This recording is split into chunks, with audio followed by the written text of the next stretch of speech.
Thanks for listening to The Derivative. This podcast is provided for informational purposes only and should not be relied upon as legal, business, investment, or tax advice. All opinions expressed by podcast participants are solely their own opinions and do not necessarily reflect the opinions of RCM Alternatives, their affiliates, or companies featured.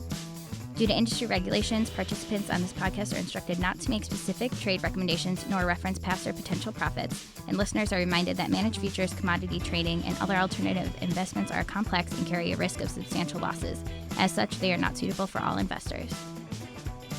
Welcome to The Derivative by RCM Alternatives, where we dive into what makes alternative investments go, analyze the strategies of unique hedge fund managers, and chat with interesting guests from across the investment world. You don't need artificial intelligence or machine learning or any of these complicated topics for that. What you need to do is figure out who is willing and able to lose large sums of money in the futures markets, and hopefully who is actually economically better off for having lost that money in the futures markets.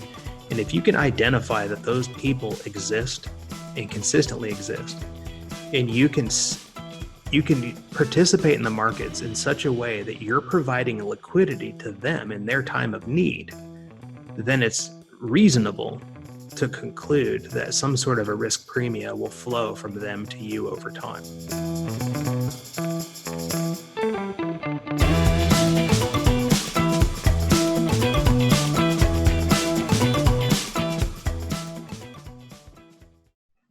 Hello, you're back on The Derivative, live from my house, as we continue the coronavirus lockdown here in Chicago. And today we're covering all things trend following with Eric Crittenden, co-founder and CIO of Standpoint Funds and their mutual fund, BLNDX, the Standpoint Multi-Asset Fund. Welcome, Eric. Thanks, Jeff. Glad to be here.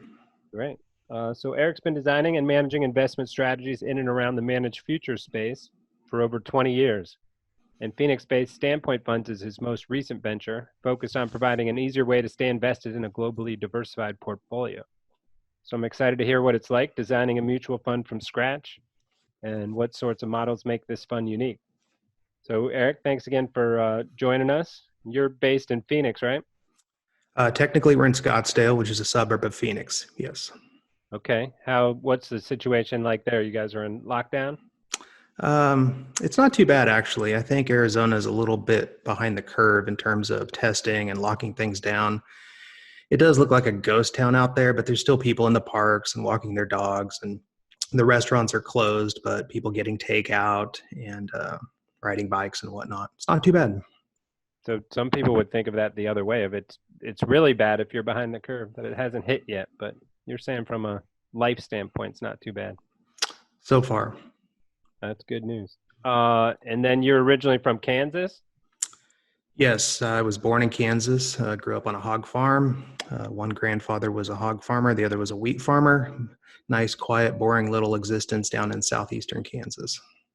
And so you didn't go down the farming route? No.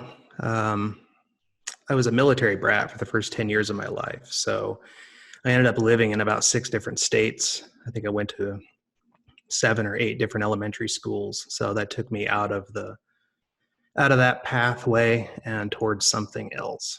What branch was who was in the military? My father was Airborne Rangers, Army. Oh, great.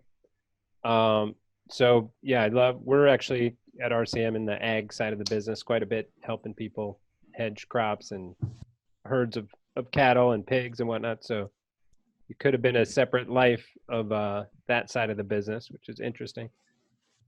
And did you actually ever work the farm or do any of that stuff? I did when I was very young. I don't have memories of it, but I was told horrifying stories about how early we had to get up and how hard we had to work. I thought you were going to say like Silence of the Lambs type stories. That's further north up in Iowa. And so then what, you went to college there in Kansas? I did. After moving around to different states, I decided to move back to Kansas to go to Witchita State University. That was in the mid-1990s, and stayed there for a while after college, and then ultimately came out here to Arizona. The shocker. So you're a March Madness fan, or you watch the basketball program at all? Yeah, I would consider myself a fan. Of course, there's nothing going on this year, but When I attended Wichita State, the team wasn't particularly good. Right after I left, though, that's when they became famous. Yeah, who's the coach now? Gary Marshall, maybe is his name. He I'm wears not a those.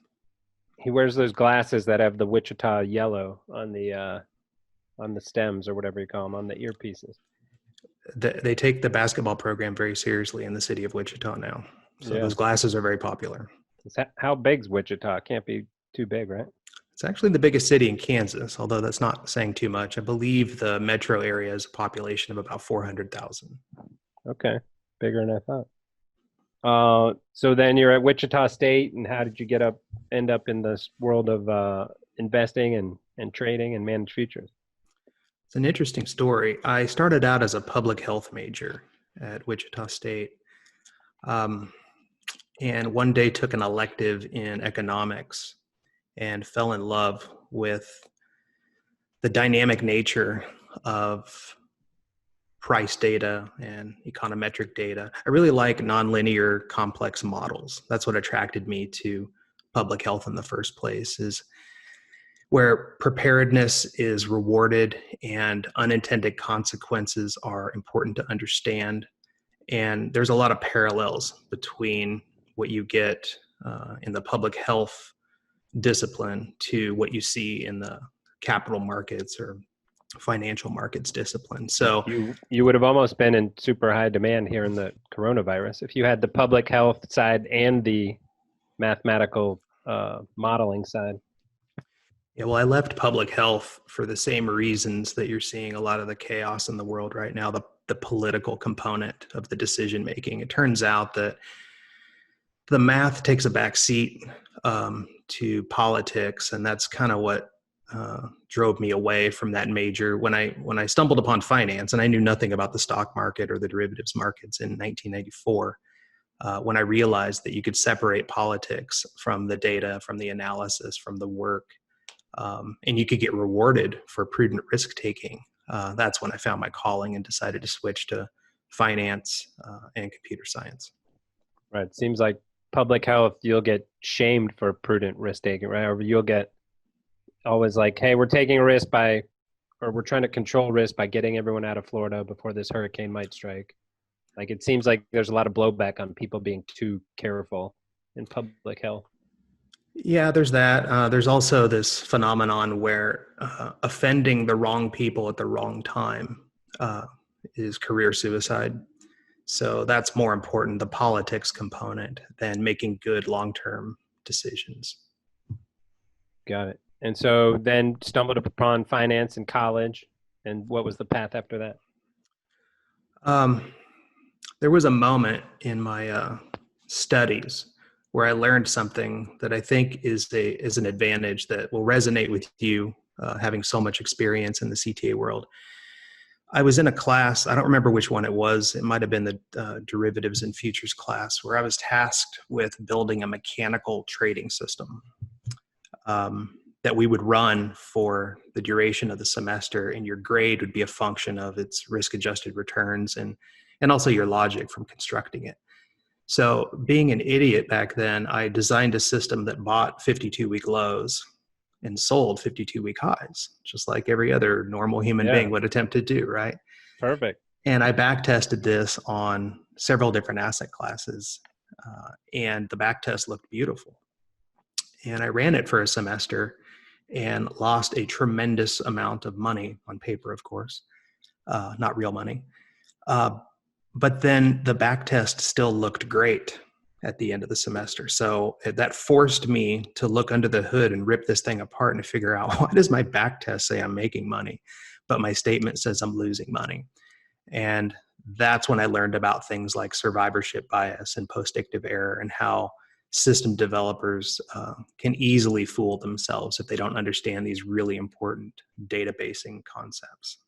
And you quickly learned there's not just one 52-week low in a year. They can make many more.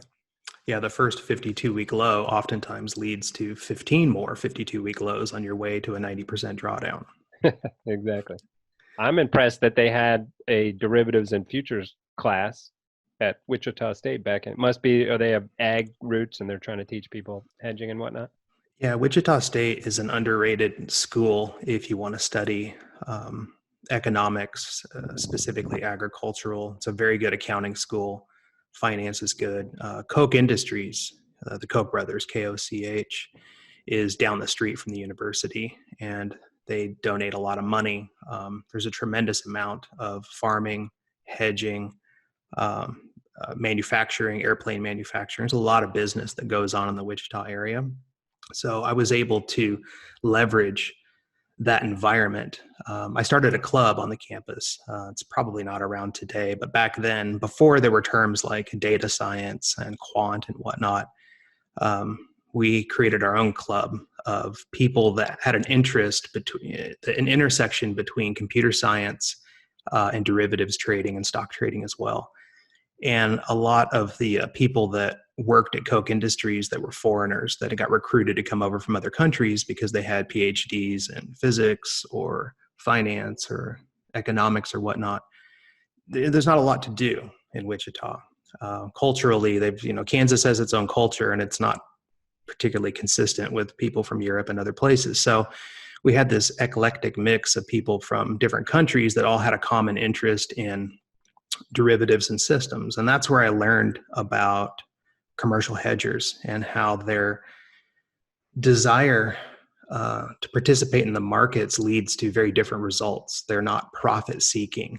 They're looking to hedge away risks in their core business. And that was a big eye-opening moment for me, because the futures markets are a negative sum game. And if you're going to make money, it has to come at the expense of someone else. So if you can find people that aren't profit seeking and provide a valuable service to them, then you should expect some sort of risk premium going forward. So I feel like I got lucky in meeting these people and analyzing the models that they built and seeing. I got two quick questions. One, or isn't it a zero sum game? Why do you say negative sum? Transaction cost? Yeah, so the NFA has to get paid, the SEC, the exchanges, the broker, you guys have to get paid. After trading expenses, it's a negative sum. Got it. And then my more important question is, where was this club meeting? Were you guys going to the Ratskeller, having a couple beers and talking models, trading models instead of models? Or were you in the computer lab, totally geeking it out?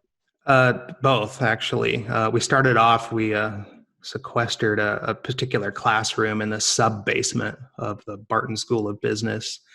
And we got kicked out of there for a while, and we relocated to a spot in the library, and then we started hanging out at a local Barnes and Noble in town. So it depended on when and who was showing up.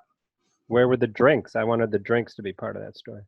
The drinks. I'm envisioning like some German guy who can't talk stats without a beer. There were a few Serbians and Croatians, which was interesting because that was during the Civil War over there. So they didn't get along very well, but they were the ones that did most of the drinking. Sometimes that was in my backyard. You had a backyard in college. I was a homeowner. I was a homeowner in college. Yeah, I had a house. You still own it there in Wichita? No, I sold it for $50,000. That's how much a 3-bedroom, 2-bathroom house on a quarter-acre lot in Wichita costs. What do you think it costs today? 65? No, it's probably up to 110, something like that. This was back in the mid-90s. Yeah. Cool. So then somewhere in there, you've left college. Tell us, what's the journey after that? So I came to Arizona. I was actually moving back to Silicon Valley. We skipped a bunch of parts that I won't go into, but I lived in Silicon Valley for 7 years, and I left there to go back to Kansas. There's a surfing part in there somewhere, right? Yes. My mother moved us from Oklahoma to Los Angeles when I was 11. And then 3 days later, I was in the ocean, and I went surfing every day of my life, except for one day when I had the flu for the next 7 years. Nice. So in Seal Beach, I grew up California. in Vero Beach, Florida. So we used to surf quite a bit. Waves were much smaller, but still fun. Yeah, I've heard of that place. So there's some parallels between surfing and the markets as well. Again, nonlinear system, unintended consequences, lots of variables, the tide, the swell direction, the wind speed, the wind direction, glassiness of the water. All these things are changing, creating different conditions and whatnot. So surfing appealed to me because I like these complex puzzles where there's lots of interaction and counterintuitive results. I bet you were the only surfer out there thinking of it in that manner. Maybe Meb Faber, if you ran across him out on the waves. Yeah, we talk about that from time to time. I never ran into him. He's up in LA County. So Got it. So then from there back to Phoenix, you're saying? no, from there I moved up to Silicon Valley in the San Jose area. And I was there for 7 years. So I would drive over the hill to go to Santa Cruz and go surfing, which is a lot colder, a lot rockier, very different environment. I wasn't a very good student back then. I spent most of my time surfing, not studying. What's the big break there called in Mavericks, close to there? That's a little further north, I guess. Yeah, that's up in Half Moon Bay, about 30 minutes north of Santa Cruz. That was unknown at the time. Actually, if you read that guy's biography, I think he was surfing it by himself back then, which is completely crazy. It's an enormous and very dangerous break. But yeah, I was unaware of it at the time. I wasn't a big wave guy. I'm not going to pretend to be that brave. No, those guys have a couple screws loose. All right, so then San Jose back to somewhere. Phoenix? From San Jose, I went to Kansas, went to school, got out of school. I worked for a pretty large family office for a couple of years, learned a lot about people that make a lot of money fast and lose money. I learned a lot about the psychology of how people deal and change when they're in a drawdown, when it's their money, and ultimately left that firm in 2001. And it was 2001. I was just here to visit. My mother had moved to Phoenix, and I was on my way back to Silicon Valley. I was just stopping to visit, and that was in April of 2001. And I'm still here. So I haven't left yet. Yeah. I returned the U-Haul, but I'm still here. So I decided to stay. I've lived here longer than anywhere else now. I love this place. It's sunny. It's warm. So I ended up working on a trade desk at a local hedge fund, Lindsay Capital Partners, for a while. That was a great experience. Each one of these was a new experience, seeing the different players in the ecosystem and how they are rewarded and how they experience pain and how they make money and lose money and whatnot. The trade desk wasn't for me. It was too exciting, too fast moving, not long term enough. Yeah. So I ultimately left and helped co-found a company that was a fund of funds that allocated to CTAs and systematic global macro managers. And we ran that company for, I think, about 7 years, and then helped co-found Longboard Asset Management, which is a mutual fund company that has 2 mutual funds. We created a managed futures mutual fund and a long short equity mutual fund, and had a lot of success. Our AUM got up to almost $700 million at one point. I left that firm a couple of years ago, went back to school, studied some of the newer machine learning, artificial intelligence topics. Where was that? There in Arizona? No, this was an online school, Saar University out of Germany, that had a very impressive, at least to me, computational finance machine learning certificate that I thought was a good fit. How old are you at this point where you decide to go back to school? That's kind of a big move. I was probably 46 2 years ago. Yeah. You're doing the school from home. It was an area of interest. It was pretty consistent with the stuff that I learned in the 90s. All this machine learning and AI stuff, it's not new. It's just possible now. It's the same concepts we were going over in the late 90s. We just didn't have the computing power to do. And I feel like it's now just people are more willing and able to talk about it, right? Like in the past, people's eyes would have glossed over, and now you're like, well, no, that's how Uber knows how to get you here through that route or whatever. Machine learning, and they go, oh, okay. It's starting to become socially acceptable. I don't know how much of a difference it's making for what we do, but it's definitely in the lexicon now. For sure. And then quick question, how does one get these great jobs at a family office and a hedge fund sort of recently out of school? And especially not coming from a big Ivy League or with a huge resume coming out of Wichita. Yeah, I don't have a great answer for that. They found me in Kansas. I was a good student when I was in college in Kansas because there's no surfing in Kansas. And I knew my stuff, and I really understood what they were looking for, which was options pricing theory, computer programming, linear algebra, the trading related topics. So I was a good fit for what they were looking to do. When I came to Arizona, just persistence, opportunities, they fell in my lap, and I jumped on them. And beyond that, I've had to build things myself. So Standpoint is kind of we built it from scratch. There's 5 of us total, all equity partners. No lucky breaks there. Build it. Got it. And so what was the impetus to kind of go out on your own and build Standpoint and see what you can do? I'll tell you, when you're, you'll understand this. When you are delivering pure managed futures returns to people, there's only one environment where you're not in trouble with your clients, and that's when the stock market's flat and you're making money. The rest of the time, for whatever reason, the return stream from CTAs or the managed futures industry is extremely difficult for regular retail investors and financial advisors to hold on to. They don't like uncorrelated returns when it means that you're underperforming the core positions in their portfolio, like stocks and bonds. So that is just a huge uphill battle, and no amount of education or talking about it seems to change anything. I've tried for 15 years. I know you have, and I have utilized a lot of your research. I've never paid you a penny. I probably owe you several $100,000 because a lot of your research that you guys did at RCM was extremely valuable, and no one else did as good a job as you guys did in that regard. But it still was not enough when the performance differential went on long enough, or the magnitude of it became great enough. People just can't hold on to alternative investments. And I've done hundreds of client calls, and you don't need a degree in data science to ferret out what's happening here. It's the statement risk phenomenon. It's that people don't like feeling like they're being left behind. And if stocks and bonds or a 60-40 portfolio is doing better than a more balanced portfolio, people can only hold on for a couple of years, 3 at the most.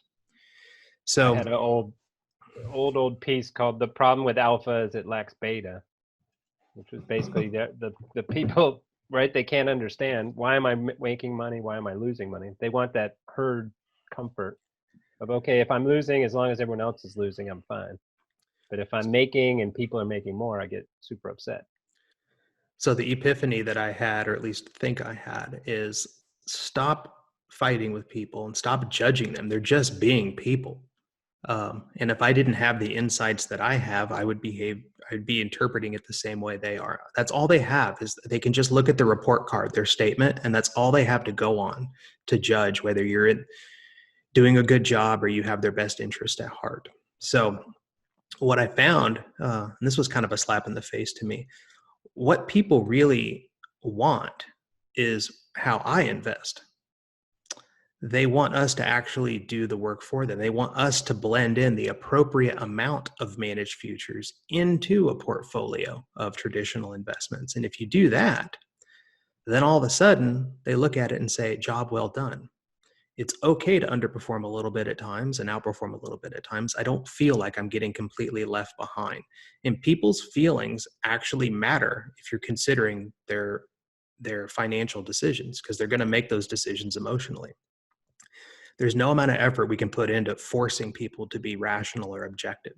That's not how the world works. So, right. I feel like we're always trying to point out behavioral biases, and you have this, you're not seeing it rationally, and you're not seeing this.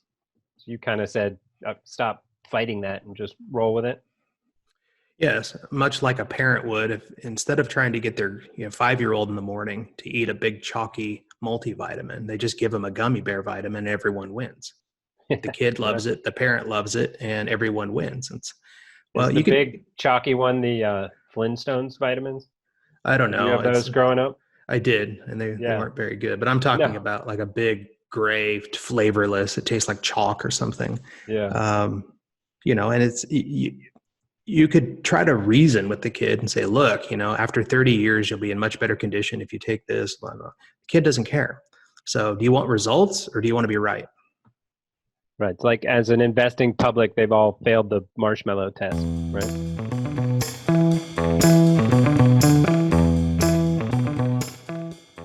So then you started Standpoint with this direct vision to be this answer for the people of, hey, I've blended it for you.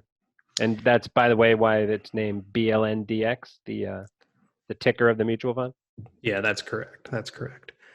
I did that because during my time off, after I finished up after going back to school, I started doing an experiment. It wasn't very scientific, but it was very convincing to me, where I would sit down with financial advisors and I would show them a spreadsheet that had the calendar year returns of the US stock market going back to 1970.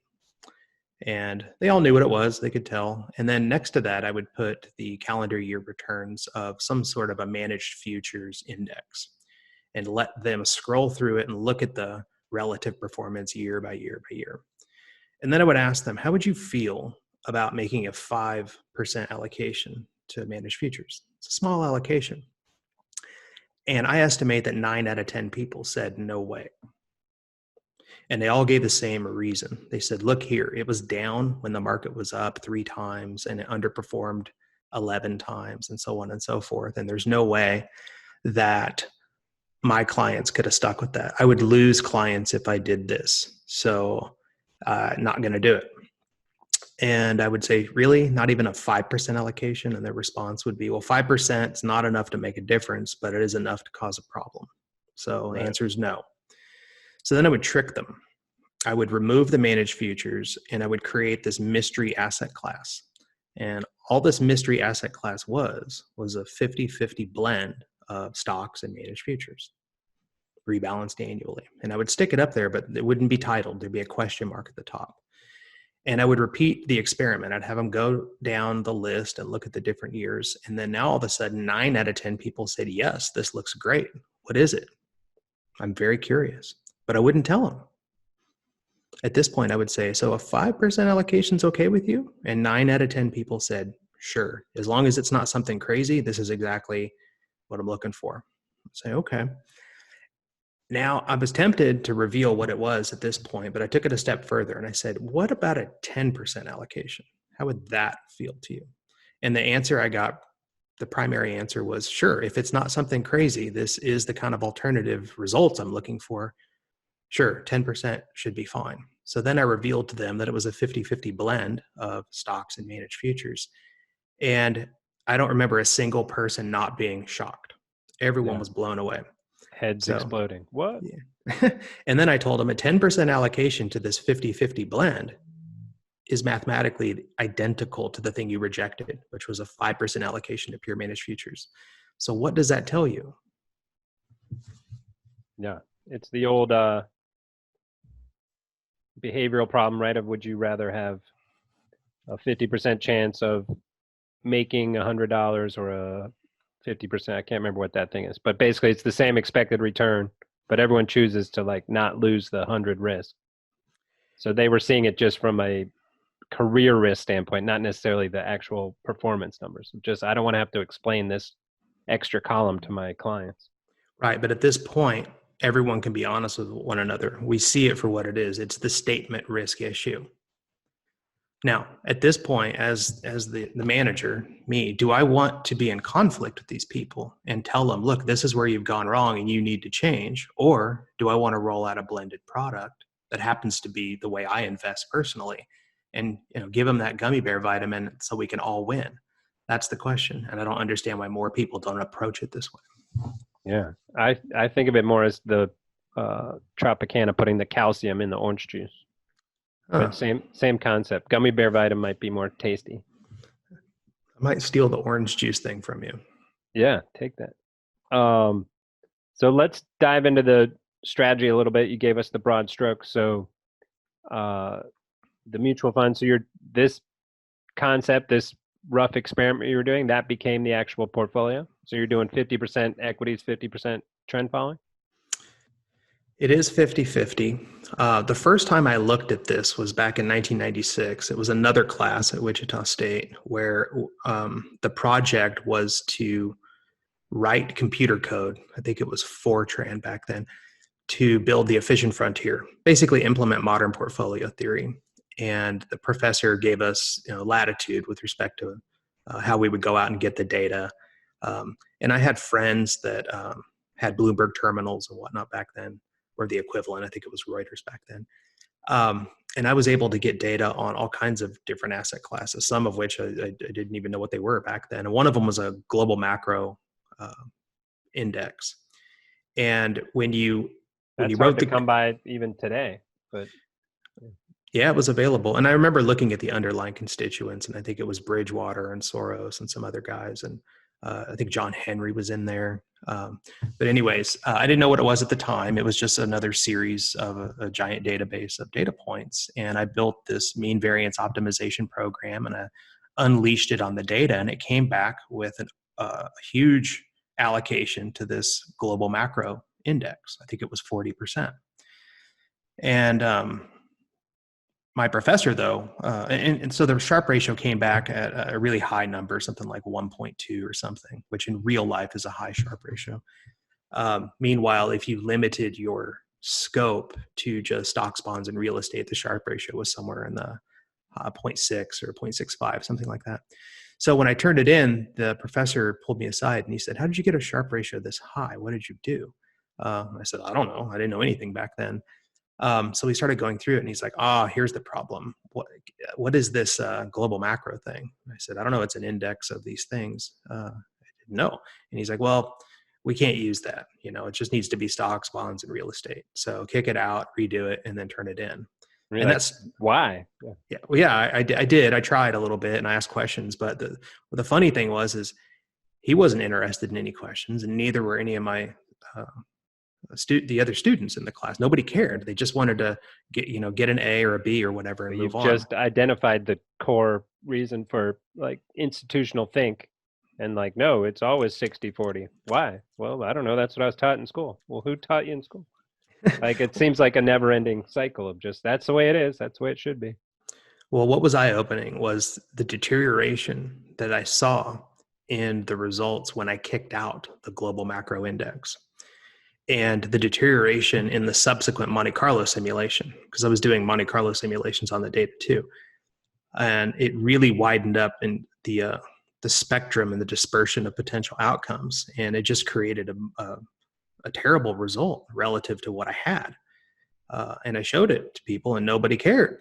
And I thought, wow, this is interesting. Why do I care and no one else does? And so that was one of my first introductions to this nagging curiosity I have that a lot of other people don't seem to have.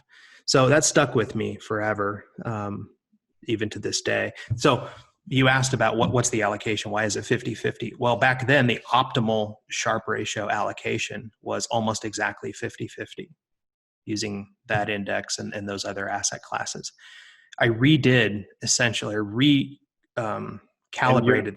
You're optimizing for the Sharpe, you're saying? Back then I was. Yeah. So today, we'll get into that. Yeah. Today I use multiple different ways. So 50-50 approximately. It was 49-51. I don't remember which way it leaned back then. But I redid all of this analysis, or at least attempted to, a year and a half ago, right after I finished all those data science courses. And I redid it all in Python this time. And the optimal allocation hadn't changed. Wow. Still, from 96 to 2019? To 2018, it hadn't changed. It was still approximately 50-50. And then I looked at how that portfolio zigged and zagged over the last 25 years. And I thought, wow, most people would be ecstatic with those results, given all the chaos we've had. And this was before the chaos we're having right now with the coronavirus. This is 18, you're saying. Yeah. That's interesting. And that was with the same global macro index? No, I actually can't remember exactly what it was, but yeah. But I have access to about 10 different CTA and global macro indexes, and they're very, very similar. Yeah. There's a couple of them I don't trust. They're too good. They suffer from survivorship bias, so I kick those guys out. But the rest of them, there's 4 or 5 of them that I think are intellectually honest. And they're very, very correlated with the global macro indexes that I feel are intellectually honest. So I'm comfortable that I'm looking at the same structural risk premia today as I was back then.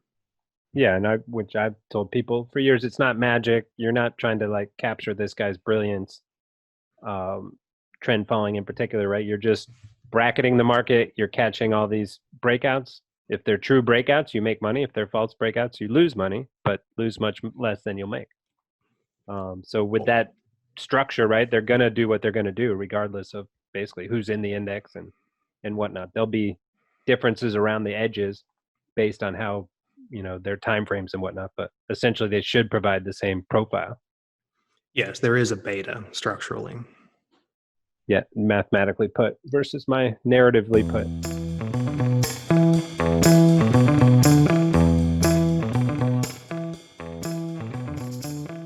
So the 50-50, so what the 50% equity is what's going on inside that half?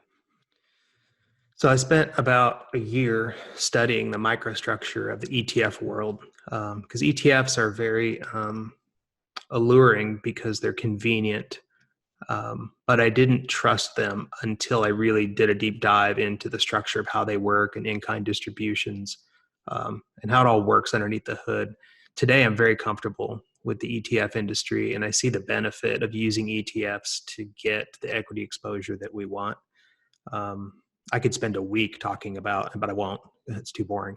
But these big ETF shops do a great job of just slamming all the costs down to almost zero. Yeah. In fact, I like to argue that you get paid to own an ETF because they're lending out the shares of the stocks they own underneath the hood, collecting short interest credit and rebating it back to the fund. And I think the number that they're collecting exceeds the management fee you're paying a couple times over. So you're actually getting to invest for free if you look at it that way.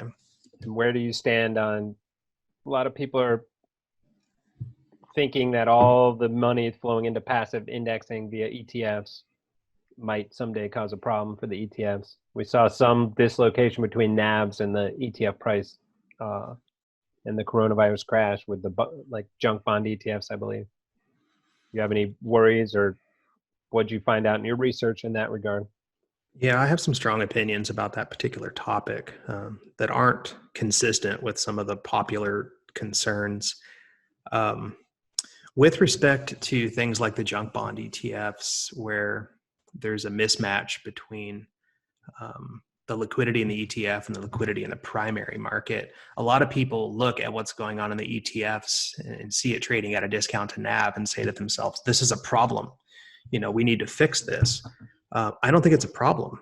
I think that that's actually fair value if you want to transact and you want to clear the market, because you're able to trade in the ETF world at a discount. If you actually transacted that business in the primary market, you'd probably get an even bigger discount. So the ETFs act kind of as a bucket shop derivative outside of the primary market that allow people to clear the market, transact with one another without disturbing the primary market, where the bid-ask spreads are certainly going to be a lot wider. And then that's going to trigger margin calls and a bunch of other stuff. So I see the ETF mechanism, even when you get premiums and discounts, being an effective market clearing mechanism that allows people to transact in a tax efficient, exchange regulated manner.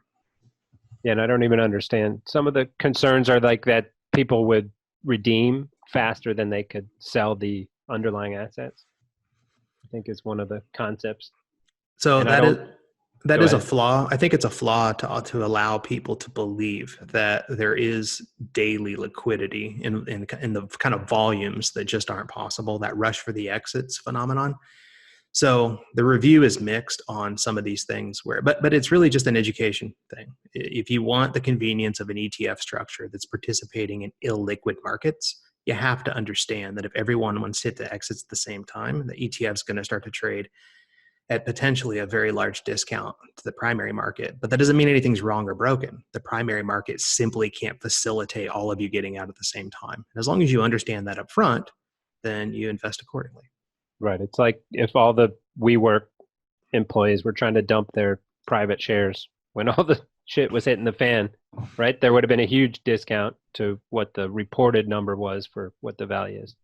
And that discount doesn't mean something's gone wrong. It's just a discount. It's the current price, right? Yeah. And If so, you want to, yeah, and everything you're doing is not these that we're talking about that have potential problems, illiquid. You're talking SPY or something of that nature. yeah. So everything we're doing is at scale. I like large cap. I like market cap weighted indexes. I like GDP weighted global equity investing. I'm not passing judgment on any of this other stuff. It's just not for me. So I don't want to have to deal with those issues. I like things that can scale. I like the concept of keeping taxes to a minimum. I like the concept of keeping fees to a minimum and scale. So everything we do, whether it's on the future side or on the equity side, is going to be with an eye on scale and keeping costs manageable, and no eyebrows going up over any of that stuff. Yeah, and I think all those ETF issues, if they're real, they're going to show themselves way earlier in an illiquid side than on the as liquid as it gets equity side, especially U.S. equity. Yeah, I've thought about this a lot. And on the ETF side, in what we do, we'll never sell our ETFs. We are buy and hold investors on the equity side. I mean, we would have to sell if we had outflows, sure. But we're collecting the equity market risk premium on the equity side of the portfolio. And that means you have to be there during the good times and the bad times. It's your job to absorb the volatility and the losses. I mean, that's why you get paid to be an investor. All the tactical stuff is on the managed futures side. Got it. And then so you were going into how you get the equity exposure with the ETFs, but what does that look like in terms of, are you allowed to share the name of the ETFs or what the foreign US blend looks like? Yeah, so it's 60% US, and it's the big names that everyone's familiar with: Vanguard, Schwab, BlackRock. And then the balance, 40%, is going to be split almost equally between developed Europe and developed Asia. So I'm just looking to collect the equity market risk premium from developed global equity markets on half the portfolio. So you're not dabbling in frontier markets or African something or other. No. So developed Europe is basically the G20 countries of Europe, and same for Asia with the Asian countries. Correct. I spent a lot of time, and I'll admit, agonizing over whether I should include emerging markets. At the end of the day, they're just not big enough or significant enough in the global context when you're looking at things on a GDP weighted basis to worry much about. I also liked having equal representation on the future side, meaning if we've got a lot of France in the equity portfolio, well, I've got a lot of France in the CAC 40, French futures market portfolio. So I wanted balance. And at the end of the day, 90% of global GDP, by my estimate, comes from these developed nations. So if I don't have to deal with Argentina or Brazil or Zimbabwe or any of these challenging places, then I'd rather not. What did I just read the tweet today that Argentina defaulted on its debt for the 13th time today or something? Yeah, the easiest prediction you'll ever make. Yeah, mind-boggling. But people will I think they sold 100-year bonds too, like a couple of years ago. Not to me. Yeah, me neither. So, and is China's not part of the Asia? No, I'm not a believer in China. It's a communist country. Most of those equities are primarily owned by the government. I can't go down that road. Just can't. I mean, if China goes on to lead the world and be an economic miracle machine, they're just going to have to do it without me. So even if they become, could be in the next few years, like the largest economic power, right? Are they number 2 now behind the U.S.? For now. Yeah. So even if they're number 1, you're saying stay away? I mean, the volumes in their stocks aren't close to number 1. I don't know what they are, but probably. I just don't see it as a fair market with an actual price discounting mechanism working. So if, let's say they were number 6 in the world, my answer would be absolutely not. So the fact that they're number 2 by some people's metric, my answer still needs to be absolutely not. That doesn't mean I won't trade their futures markets when they open up. That's a different animal altogether. Futures markets are risk transfer vehicles. It doesn't matter if they're a communist country. those risk transfer vehicles should be efficient. If they're not, then I won't participate. But if they are, which I expect them to be, I will as soon as they become available. But on the equity side, if the government there owns most of those corporations, then I just don't see them as the equity market risk premium argument doesn't hold water if the government owns the corporations. Yeah, and they just had, what was it? I want to say Dunkin', but it wasn't Dunkin'. Luckin Coffee was in the news past couple of weeks. Kind of a huge fraud. They said they had 10,000 stores and they had 1,000 or something. So you're trying to avoid those pitfalls. Well, I'm trying to avoid investing in the DMV. I wouldn't do that. That's a mean thing to say, but at the end of the day, I think a lot of those are going to be zombie companies. And look, it's a free country. Someone else is going to do it. I thought about it, and it was a tough decision. And I said, no, I'm just going to go with my instinct here. I don't want to participate in Chinese equities. Just don't want to do it. Got it. And I think that comes back big to statement risk, like you were talking about before. I think you'll find more RAs that agree with you on that than don't. Yeah, and if they want China exposure, there's a million different ways to get it. Got it. Just not here. So any other comments on the equity side? It's pretty standard.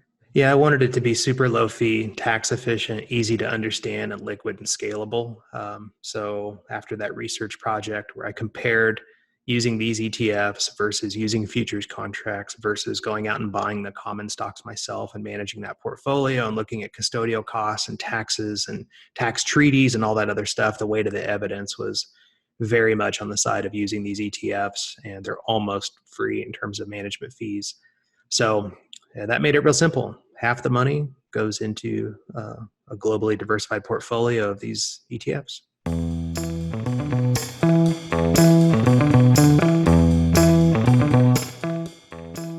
All right, let's dive into the other half, which is the trend following approach. So unpack that. What kind of model is it? I'm assuming, well, I'm not assuming anything. Tell me what kind of model it is on the trend following side. It's interesting. A couple of years ago when I sat down to start building this program, I had a blank slate and I had a lot of experience having done this a couple times in the past. And I got out of the data science school and had brushed up on my machine learning and artificial intelligence skills, and quickly realized that those are not going to be very helpful in building what it is I want. What I want is something that's very durable, that is simple and enduring. What I mean by enduring, I mean something that if I applied it to data from the 60s and 70s, it would produce results that were consistent with reality, results that weren't shockingly different from what I would have expected. You could apply it to data from the 80s, 90s, 2000s, and hopefully into the future. So enduring means I'm zeroing in on some sort of a structural risk premia that's always been there and should always be there in the future. So you don't need artificial intelligence or machine learning or any of these complicated topics for that. What you need to do is figure out who is willing and able to lose large sums of money in the futures markets, and hopefully who is actually economically better off for having lost that money in the futures markets. And if you can identify that those people exist and consistently exist, and you can participate in the markets in such a way that you're providing liquidity to them in their time of need, then it's reasonable to conclude that some sort of a risk premia will flow from them to you over time. And so people hearing that would say, like, what are you talking about? You're crazy. Nobody wants to lose money on purpose. So give us an example. Who wants to lose money? I don't. Right. That's exactly what I would have said a long time ago too. But it turns out that more than half of the dollars in the futures markets are not profit seeking. More than half of the open interest, by my calculations, comes from commercial hedgers in most futures markets. Not all, but most. And commercial hedgers, of course, they'd like to make money on their futures trades, but really what they're trying to do is hedge off specific risks in their core business. So what's more important to them is that this trade that they're establishing be negatively correlated with a risk on their balance sheet or on their income statement in their business. And so we're talking like Southwest Airlines hedging their oil costs. Yeah, corporate farming conglomerates, pension funds, energy companies, energy consumers, people that buy wheat, bakeries, people that produce wheat. So to make a long story short, what I've found is that the evidence is very strong to suggest that commercial hedgers primarily sell rising markets to lock in prices, to lock in profit margins, and continue to sell as they go up. Meanwhile, other commercial hedgers buy declining markets to lock in low input costs, again, to give themselves certainty of profit margin going forward and vice versa. So they step in front of declines and start buying on the way down, which I believe pushes the derivatives price, not the cash market, not the spot market, but the derivatives price to be higher than its intrinsic value. And these people control a lot of money. So they fade trends. And then on the upside, they sell markets that are rising to lock in those profit margins, and they push the derivatives price below its intrinsic value. So now who's on the other side of those trades? Who in their right mind wants to buy things that are hitting 52-week highs? I don't know anybody who likes to do that. Just sit around and watch a market soar and go up day after day after day, and then it hits a 52-week high, and then they say, all right, now I feel great about this. I want to buy it. Buy it. Except all the Tesla chasers back the end of last year. Yeah, well, that's it's a lottery-like payoff. And if you take 100 people in off the street and you set them down at Bloomberg terminals and you give each of them $1 million and say start trading, none of them are going to do that. None of them are going to wait for a 52-week high to buy or a 52-week low to sell. They're going to do the opposite. A quick aside, I was working with this guy who was doing some option new startup that you could like click on the chart and see different option prices. But he had a different idea of shoot all these chart patterns out to thousands of people, like pay them $1 a click or something, and just basically be like, would you buy or sell here? And build this huge big data repository of like the human brain of how it reacts to all these different chart patterns, which was kind of interesting. He never did it. It sounded expensive, but the idea is great of like, okay, here's how the human brain actually reacts to this chart pattern, which I would guess, 9 out of 10 are going to be like, yeah, I sell that high. It's gone too high. It's at the top of the screen. I got to sell it. One of my coworkers had the greatest idea ever. He said, let's go to a frat house at ASU, Arizona State University, which is world famous for their frat houses. Yeah, full stop. Or there's more to it? Yeah. And we're going to do is hire the most aggressive, loudmouth frat guys that we can possibly get and stick them all in a room with a bunch of computer terminals and give them trading accounts. And these guys have no experience in the markets, right? But on the other side of the wall, we're just taking the opposite sides of their trades because they're going to blow up. And I thought, I don't know if legally you could do that, but that would be a very interesting behavioral finance experiment. But we never got around to doing it. Yeah, in the futures world, you can't do that, but that is basically the equities world. Everyone pays for the naive order flow, especially in the options market. Right. The prop firms buy that flow and trade off of it all day long. Yeah, and you can get a very high arithmetic mean doing that, but it's not very scalable. So all this soul searching, and you're trying to look for, okay, what's basically you're saying, I wanted to know that there's someone on the other side of these trades so that I'm comfortable with a simplistic standard approach. Like I don't need to add machine learning and all these bells and whistles to make sure I know how to make money. I just want to know there's basically a beta to this trend following approach. And then I'm going to get the best replicator of that beta. I think it's a fair characterization. And I'm not saying that I'm right and other people are wrong. So I'm not going there at all. All of us have to look people in the eye and justify our results long-term. And I have to be able to sleep at night. And the business person in me says that that's what's important.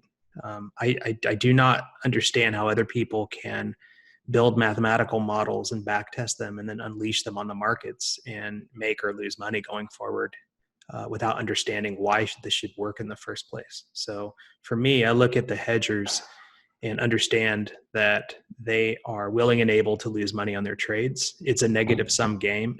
The returns can't come from anywhere else. And this idea that I'm going to be smarter and faster and more skilled than the other speculators in the market, that gladiator mindset doesn't resonate with me. I think it's misguided. It's likely to be untrue.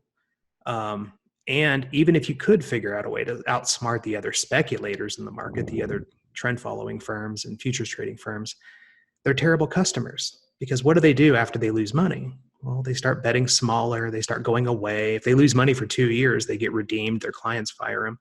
So I call that the pawn shop model. And even if you can figure out a way to outsmart everyone else, they're not going to stick around and keep paying you. Yeah, so it's a short-lived edge, to be sure. Yeah, and that it's more glory-based, whereas I look at it as it's a symbiotic relationship between trend followers and hedgers. Hedgers lose money on their derivatives positions, but that's the best outcome that they could have looked for, because that's negatively correlated with their core business. So, of course, they want to lose money on something that's negatively correlated with their core business. They're just using the derivatives as a form of dynamic insurance to control their total exposure at the firm level. So if you provide a service to them, then it is realistically possible that you can compound wealth over time at a reasonable number.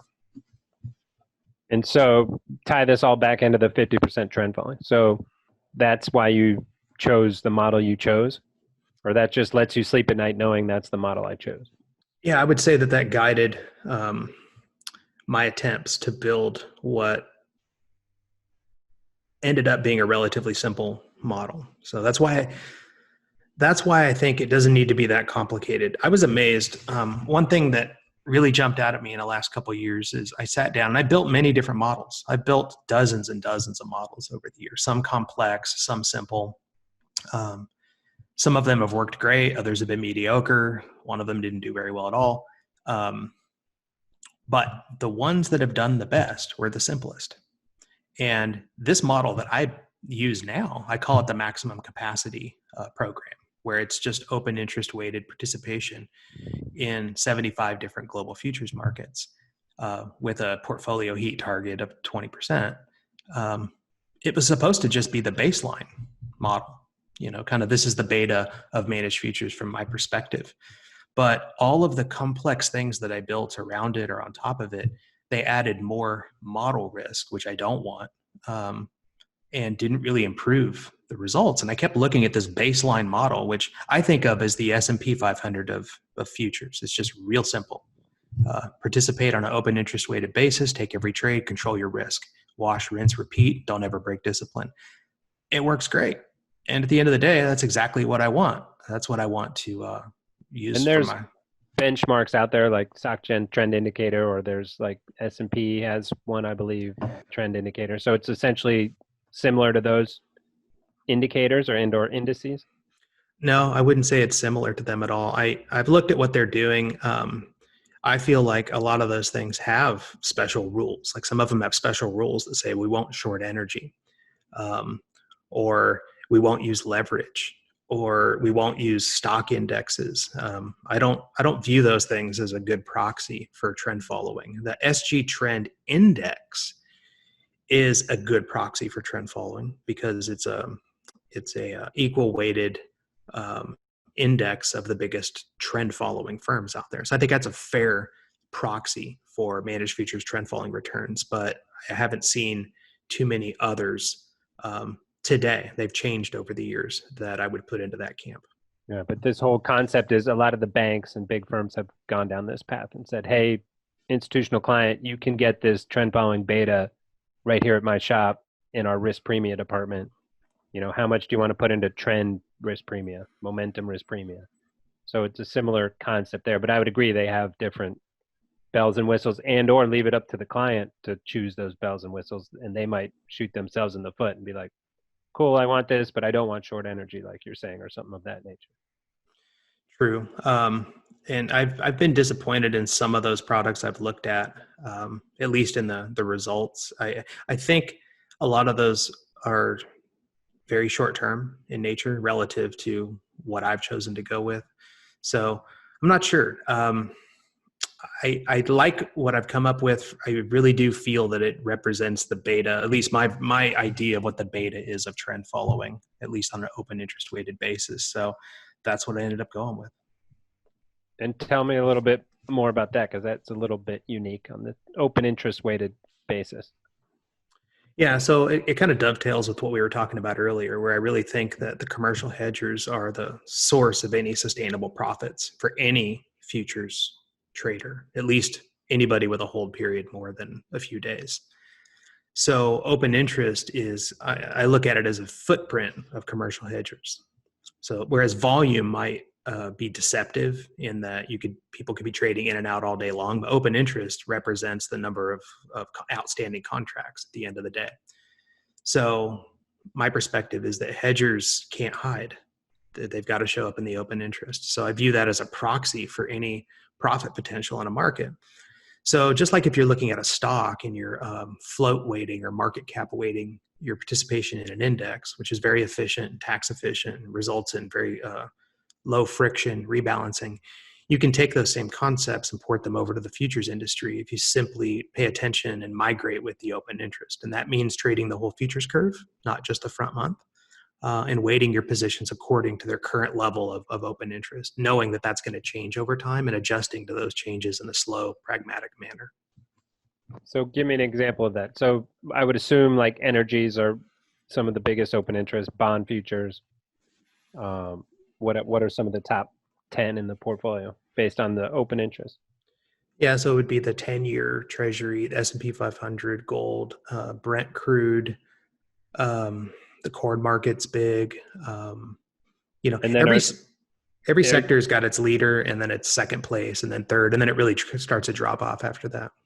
And then are you saying you're actually looking at like December 21 corn and measuring its open interest, and if it's viable, it might get a single contract, and June 20 corn has huge open interest, so it might get 10 contracts?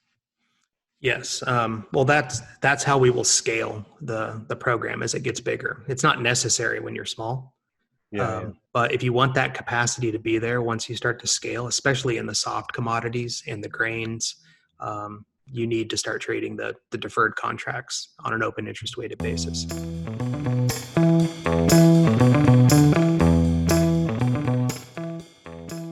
And then you guys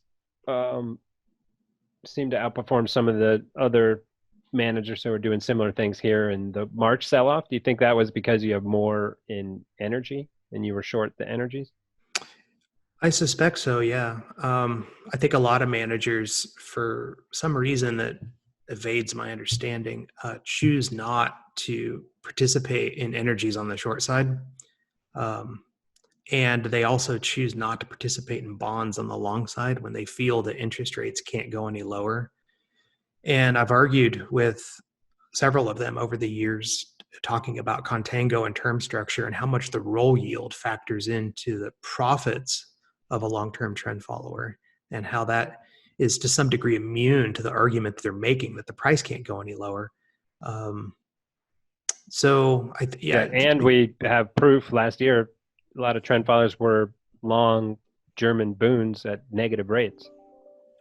Well, sorry about that. If you could hear that, right? They're long bunds at negative rates. Like that makes no sense, but it went more negative and they made money on it. So there's a bit of a disconnect of like, hey, not only can it go through the zero bound and we can get negative rates, it can even go more negative. Prices higher, rates lower. Yeah. Back in 2015, I talked to some clients that I had about interest rates potentially going negative someday. And I think I lost business because of that. One client accused me of wearing a tinfoil hat. The idea that interest rates in like a real country could go negative was so absurd that he couldn't listen to me anymore.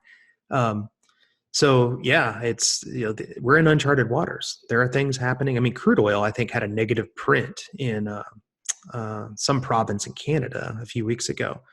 So, And I've heard a couple of smart people that aren't crazy talking about negative crude oil prices. And I'm not predicting that, but it is possible if the implied storage costs exceed the intrinsic value of the underlying toxic waste in the barrel, the price could be negative. So we heard in this coronavirus, like they ran out of places to put the jet fuel, the unused jet fuel. Right. Yeah. So they got to pay someone to either build new storage or pay someone to take it off their hands, which would be a negative barrel. We're going to pay you to take this barrel.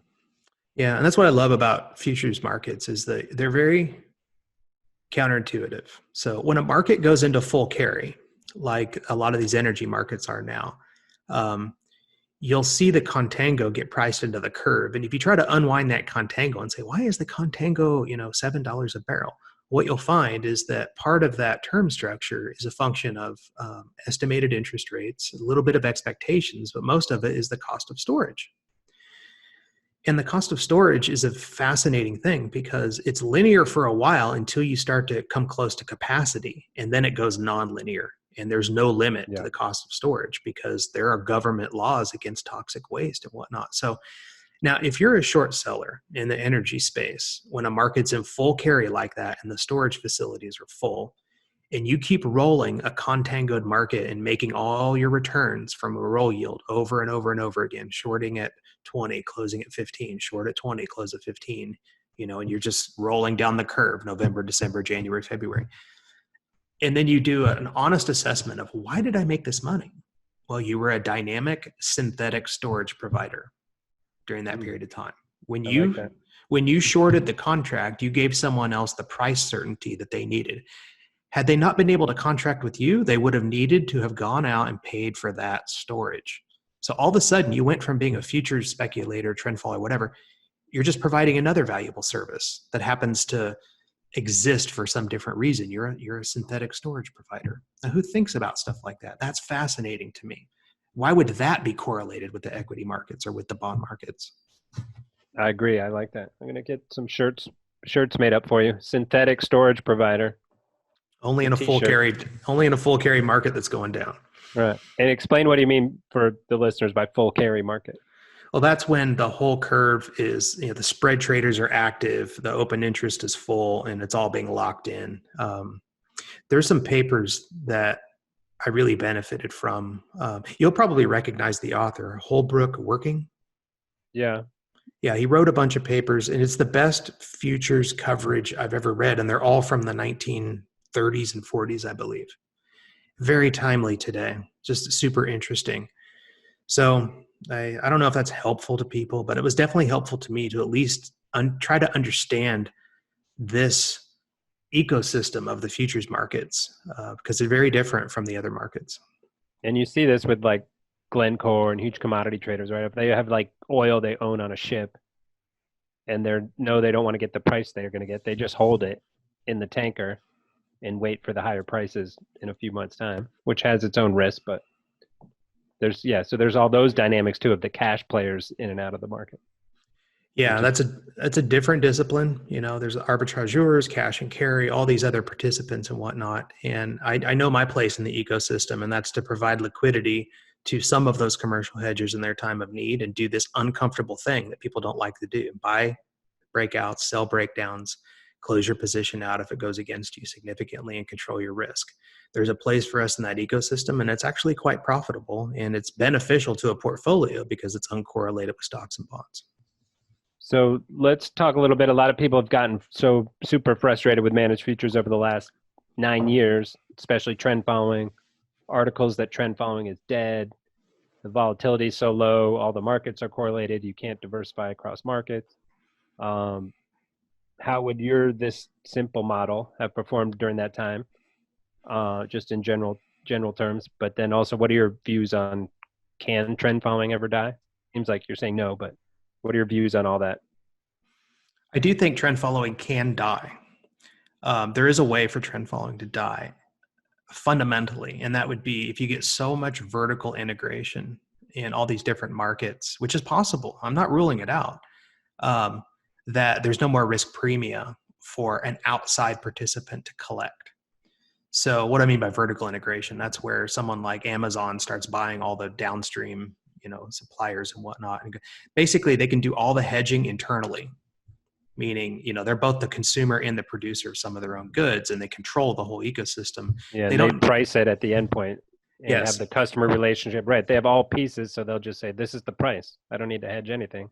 Yeah. Imagine if one giant corporation owned the airline and the energy company that supplied the airline, and then whoever else is in that ecosystem. That if they owned all of it, then the contracts could be intra-department. or interdepartment back and forth. So there's no need for external people. You don't need to lay that risk off onto an exchange. So that's possible. The banks all try to do something like this as well, to kind of get rid of the CME and create their own interbank exchange where they just offload their risk between each other and not pay the CME billions of dollars a year. Right.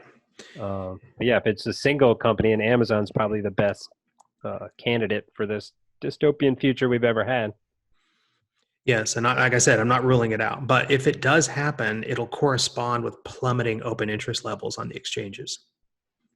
And since I'm open interest weighting everything, I'll just naturally kind of get muscled out and have to go do something else in my life. But yeah, I think we're a long way away from that. And hopefully you never see anything like that. I put the odds at, 5 to 10% chance of that dystopian future happening in my lifetime. Which again it's not a non-trivial amount. The other issue with trend following is a lot of people have looked at the nominal returns of trend following and correctly concluded that they have deteriorated significantly from what they were in the 80s and 90s. I think they've incorrectly diagnosed this as a problem, however. I don't think it's a problem. I think it's completely natural for two reasons. One, almost all of that deterioration can be explained by lower interest rates. So what people don't understand is that a CTA, a managed futures manager, sits on a ton of cash. So if you give a CTA $1 million and you say, hey, go run me a futures program, they're going to take about $100,000 of that, or maybe 15,000 of that. I'm sorry. Let's just say it's $1 million. So 150,000.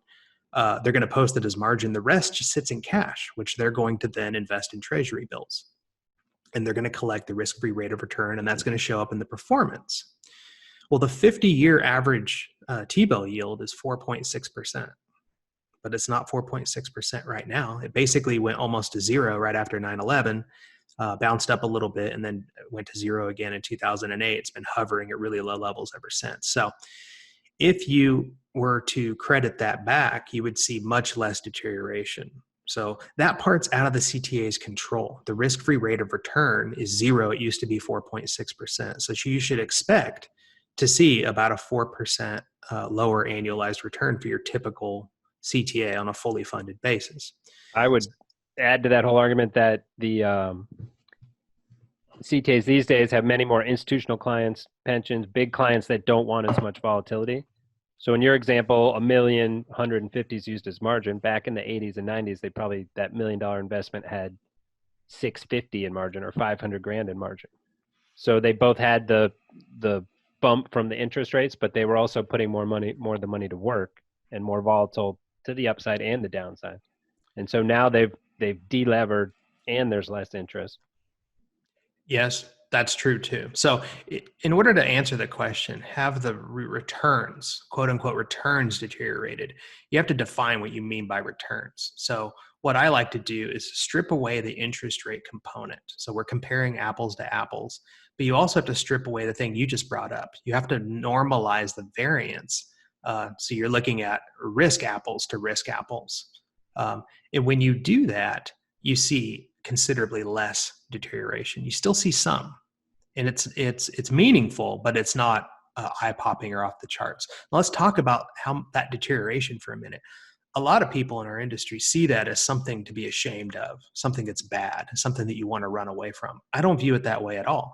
I think it's completely natural, and I expect it to continue up to a point. And I think it's natural in any market. As markets scale and become more mainstream and more liquid and more accessible and convenient, any of these excess returns, this alpha component, is going to deteriorate down to a sustainable level. Eventually, it's going to floor. It's going to turn into an asymptote and floor. And that's just a natural part of growing up. You know, I'm not as fast and limber as I used to be now that I'm 48. Doesn't mean I've done anything wrong. It's just a fact of life. So I think that the sustainable risk premia from managed futures or trend following is probably what we've seen. I don't think it's going to be, certainly it's not the 20% a year that CTAs made in the 80s, and I don't even think it's the 15% a year that they made in the 90s. It's probably on par. My calculations show that it's very close to what the equity market risk premia is, which I estimate to be about 5% a year over risk-free. It's just totally uncorrelated. And if I had to guess, if you put a gun in my head and said you need to be right over the next 20 years, that's the number I would pick. But totally, so similar return, but totally different how they get the return. Which is covered, yeah. Which is very important. So one study I used to show people is over a certain period of time, the stock market compounded at 10, and it was like a 30-year window, and an intellectually honest index of CTAs compounded at 10, and they both had 15% vol. So 10% return, 15% vol, identical Sharpe ratio. But when you blended them together, the return went up to 11, and the vol dropped to 9, and the drawdown went from 50 to 20. Wow. That's Which amazing. I appreciate. Yeah, because a lot of times these efficient frontiers, I'm like, I get it. It looks nice on the chart. Then you look at the scale, and the standard deviation went from like 9.8 to 9.4. Right. And you're like, I don't really want to go through all this work to get a 40 bips reduction in annual volatility. Especially when the standard error is 300 basis points in that. Exactly. Yeah. But isn't that what we get paid to do? That's what they taught me in business school. They just then turned around and said, don't actually do it in real life. So portfolio math, diversify, different risk premia, diversify as much as possible. So I'm actually doing that. I'm actually following through and doing that and trying to help people do that with their portfolio as well. And last thing I'll mention on the trend following piece. So it's going to ideally zig when it zags, not guaranteed, but it's going to be in there in a crisis, not by, what I say, by structurally, because it's going to, as you were saying, those new 52-week lows, it's going to make new lows, and you're going to be involved in that. But the whole concept of the whole thing is I'm going to blend these two together. When the market crashes, I should be involved in that on many different asset classes, not just stocks. And when the market's chugging along higher, I'm going to do okay. It's a dangerous topic. And I have really strong opinions about this topic. Uncorrelated doesn't mean what a lot of people feel it means. It doesn't mean that you never go down together. So if you have two uncorrelated assets, I think it's reasonable to expect that they'll both go up together 25% of the time, and they'll both go down together 25% of the time. And then they'll oppose each other. One's up, the other's down 25% of the time. And then you flip it. The other one's up, the other one's down 25% of the time. That's a better kind of mental model for the relationship between CTAs and stocks. So in the crash of 87, I think most CTAs were down that month.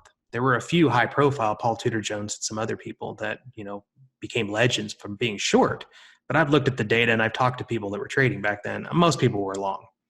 Yeah, they couldn't get out, right? So you can go down the same time the market goes down. So it is not a guaranteed hedge, but it's still what I said earlier, 10% returns, 15% vol, blend them together and you get a higher return. The geometric return goes up and the vol is offset to a large degree. That's a true thing if the correlation is low. Sometimes the correlation is -10, sometimes it's +10. It can swing around. And there'll be times when you lose money on both managed futures and stocks. At approximately 1/4 of monthly data points, that's true. So, agreed. I've been hammering that point for years that it's non-correlation. I say it's the average of all the correlations. So sometimes it's going to be positive, sometimes negative. As you're saying, what the non is the average. But we all know, right? You can drown in a river that's 2 feet deep on average. So there's going to be periods in there where it's deeper, more correlated than you think. Right.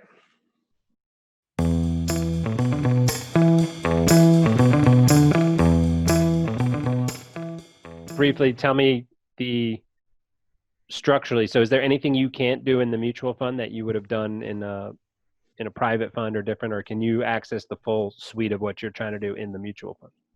Well, you certainly can when half of the money is in equities. So if you look at it at the fund level, it looks like we're running a very low vol managed futures program because half the money is dedicated to equities. So the short answer is yes, you can do everything that I would want to do. The regulations are suitable for running a real managed futures program in a mutual fund. You couldn't run a super aggressive one on on a dedicated basis, meaning like a pure managed futures program, and you wanted to run something like a Mulvaney or, one of these guys that has really high heat that really goes for it, that wouldn't work too well. You'd have to do a lot of dancing around some of the leverage restrictions. And because essentially you can't have more than a quarter of the portfolio in levered products. You can't have more than a quarter of the portfolio in illiquid products, and your futures account for trading commodities is considered illiquid, even though it's not. It's for anything that can be physically delivered, I believe, right? Yes, yeah. So, but that's probably triple of what we would need. So we're well under the limit. So yeah, we don't have any issues. I'm very pleased with how simple the regulations have gotten relative to where they used to be. Back in 2011, there was a lot more hoops you had to jump through, but the NFA and the SEC have done a good job at harmonizing and clarifying what you can and can't do. And I'm happy with the guardrails. And what's it been like starting the new mutual fund company? So hard, easy? Somewhere in the middle. I more towards easy in terms of it's easy when you know who you are and you know what your message is and you know what you're not and you know who you don't want to do business with. We want to do business with prudent financial advisors that want a real balanced portfolio, and they respect kind of the intersection between realistic expectations, discipline, preparedness, and my message of kind of mutualistic behavior resonates with them. They know that you don't get something for nothing.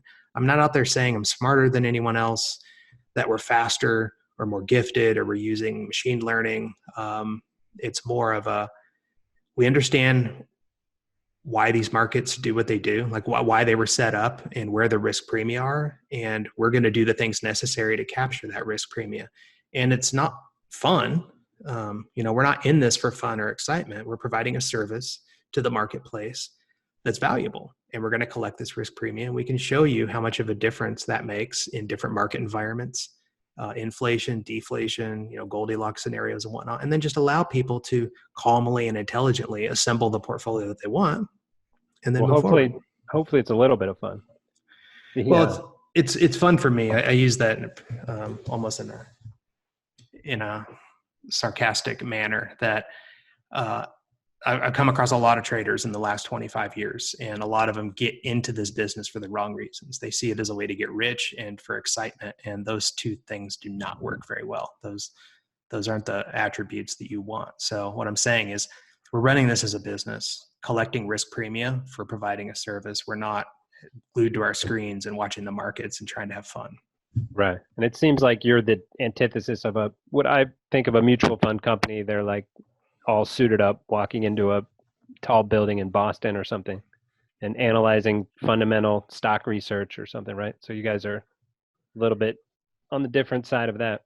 Yeah, I'd say the old school guys are, but there's a new breed of up and comers, guys younger than me, that are doing some really good work out there. So don't write off mutual funds yet. I think there can be a renaissance, especially in the alternative mutual funds.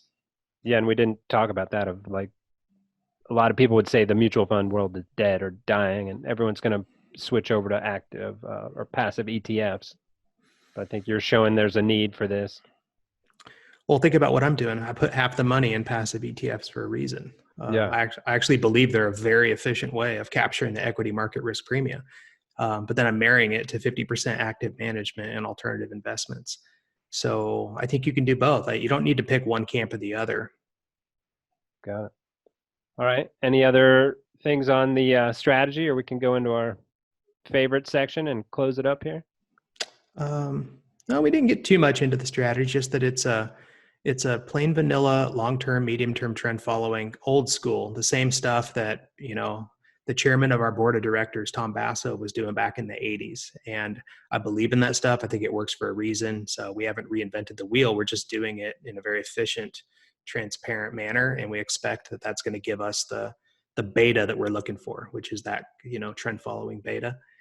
Pair it up with ETFs, get the equity market risk premia, keep an eye on taxes, keep fees low, and that's it. It's not complicated. And the goal of it is to let people be comfortable, right? Like not have to make these decisions, not have to say, okay, should I get into stocks now? It lets you be always long stocks. Yes. Well, we didn't talk about the rebalancing between futures and stocks. One of the beautiful things, and this is great. Even I succumb to this one. When you have enough managed futures in your portfolio, when it comes time to rebalance into stocks, you do it with confidence. So if stocks go much lower here, I'm going to be rebalancing into stocks. I'm going to be buying more stocks. Yeah. Right? Who wants to do that right now? Everyone's looking for ways to get out of stocks. But if the market's down, 45% or something, I'm going to be getting signals to liquidate some of the managed futures and to put more money into stocks. So having two uncorrelated return streams in the portfolio puts you in a position to actually buy low and sell high, rather than panic out at the bottom and panic back in at the top, which is what people do when they have unbalanced portfolios. And that's on a day-by-day basis or on a monthly basis? It's evaluated every single day. Okay. And we have rules for that. All right, let's jump into our favorites. Not my favorites, your favorites. So thank you again for joining us today, Eric. Going to end out this episode with our quick fire favorite section. You ready? I'm ready. All right. Favorite Arizona National Park? Don't have one. Don't have one. Well, I'll give you a choice: Grand Canyon or Sedona. Don't like either of those, actually. Okay. Yeah. Let me think about this for a second. There's a park just north of Fountain Hills that has awesome trails if you like mountain biking. Can't remember what it's called. We'll look that up. Sorry, we've gone past my time. All my notifications are beeping. Favorite investing book? Fooled by Randomness. Fooled by Randomness, one of my favorites. It seems like your whole portfolio is geared towards that of being anti-fragile. Like you removed a lot of the fragility in the simplistic trend following model. Yes, I'd say that's of paramount importance to me. Less model risk, more durability. I like it. Favorite investing blog? Favorite blog? Flirting with Models. I was teeing it up for you to say RCM's blog. Yeah, well, RCM is the one I've gotten the most mileage out of, and you guys do a great job. But the recent, I've been reading them. They're kind of new. Yeah, he's good. Are you a golfer? Nope, never played golf in my life. Really? And you're in Scottsdale. That's a shame. The favorite, so you don't have a favorite golf course there in Scottsdale? I wouldn't know the name of a single one. Desert Mountain. To talk to Tom Basso, he's he probably has played them all. All right, we'll talk with him next. Do you listen to podcasts? A little bit. Generally, favorite podcast? No, I don't. Not yet. I've just recently started listening, so I've listened to some of yours and Neil's and Moritz. I haven't, and Meb Faber too. Like it. And last but not least, we were talking offline. You don't watch a lot of movies, but we asked everyone their favorite Star Wars character. So hopefully you saw it somewhere along the line. Favorite Star Wars character. So I remember the movie from 1977, and Jabba the Hutt had this little creature that cackled like a maniac. And yes, I know his name, embarrassingly. Oh, what's his name? Salacious Crumb. Salacious Crumb is my favorite Star Wars character by far. I like it. That's a good one. I think he dies, or maybe he runs away when Jabba gets killed. Look, we all die, but that guy made history because that stuck with me since 1977. I think that was Jim Henson was like, did Yoda as the puppet and was like, hey, give me another character here. And they're like, okay, you can have this little guy. He was kind of Muppetish. All right, Eric, thanks so much for your time and best of luck with the mutual fund. And we'll talk to you soon. You bet. Thanks a lot. Take care. All right.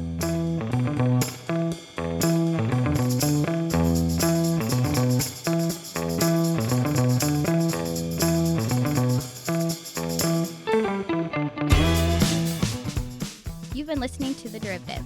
Links from this episode will be in the episode description of this channel. Follow us on Twitter at RCMAlts and visit our website to read our blog or subscribe to our newsletter at rcmalts.com. If you liked our show, introduce a friend and show them how to subscribe. And be sure to leave comments. We'd love to hear from you.